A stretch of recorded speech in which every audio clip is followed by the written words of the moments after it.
what lies beyond.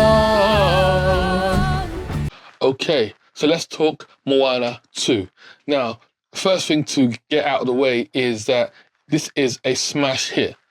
Big success, breaking records left, right, and center. So Moana 2 is a big, massive success. Out the way. All right. When you're doing a sequel like Moana 2, following on the big success of the original Moana, which is almost 10 years old, 2016. Now, you've got two ways to go. You can either try to go a totally different way, which is kind of what they did with the Joker and Joker 2, go a different way, or you try and do more of the same. Like I say, they opted for more of the same.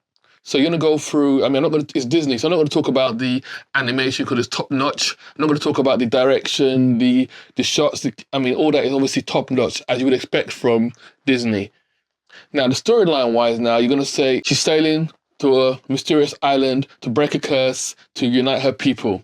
Sounds very similar to the first one. But you know what the thing is? The original Moana, and this is not controversial, was all right, it was cool, right?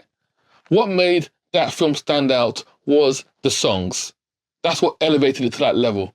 And that comes down to one person and one person alone, Lin-Manuel Miranda. This dude is Disney's golden egg, basically, when it comes to these songs.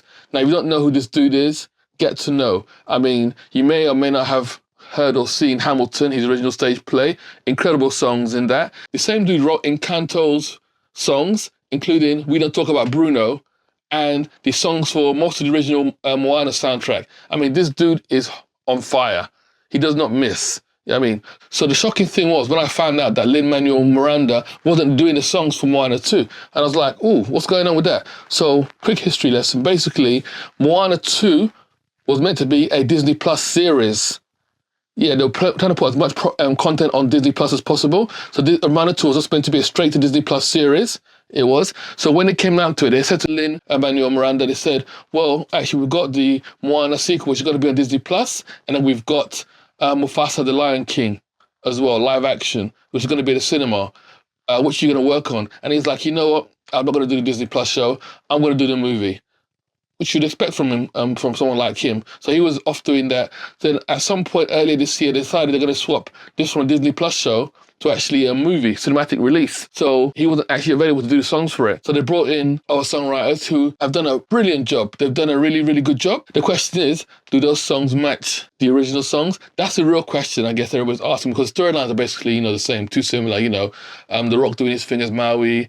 I mean, this time, it's a bit like any sequel. They've come back, they've made it bigger, better. It's the songs that make or break these kind of films. And are the songs better than the original Moana? That's going to be subjective. That's going to be down to your personal choice. I personally don't think, as a body of work, that it matches Lin-Manuel Miranda's original works. But what I'll say is that they made a bloody good try, a good attempt on it.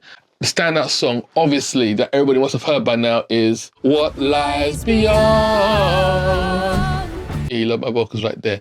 So yeah, that song obviously stuck in everybody at the moment. It's doing big numbers for the film. So they're going to be as impactful as original Moana? I don't know. If you've seen Moana 2, let me know what you think.